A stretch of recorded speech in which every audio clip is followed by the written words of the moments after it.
ಗೊತ್ತಿಲ್ಲ. ಇರಬೇಕಾಗಿರೋದು ನಮ್ಮ ಗಿಲ್ಲಿ, ರಘು ಸರು, ಆಮೇಲೆ ರಕ್ಷಿತಾ. ಓಕೆ ಸರ್, ಯಾರು ವಿನ್ ಆಗ್ಬೋದು ಸರ್ ನಿಮ್ಮ ಪ್ರಕಾರ? ನನ್ನ ಮನಸ್ಸಲ್ಲಿ 3 ಜನ ಹೆಸರು ಇದೆ ಬೇಕು. ಬಟ್ ಕಾವ್ಯ ಅವ್ರದ್ದು ಹೆಸರನ್ನು ಕೂಡ ರಿಪೋರ್ಟ್ ಕಾರ್ಡಲ್ಲಿ ರೇಸಲ್ಲಿ ಇದ್ದಾರೆ ಅಂತ ಹಾಕಿ. ರೇಸಲ್ಲಿ ಓಕೆ.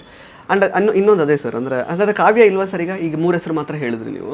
ಟಾಪ್ 3 ಅಲ್ಲಿ ಇವ್ರು 3 ಜನ ಇರ್ತಾರೆ ಸರ್. ನನ್ನ ಪ್ರಕಾರ ಕಾವ್ಯ ಇರಲ್ಲ. ಯಾಕೆ ಹಾಗೆ ಅನ್ಸುತ್ತೆ ಸರ್ ನಿಮಗೆ? ಎಲ್ಲೋ ಸರ್ ನನ್ನ ಒಂದು ಇಂಟ್ಯೂಷನ್ ಅಷ್ಟೇ.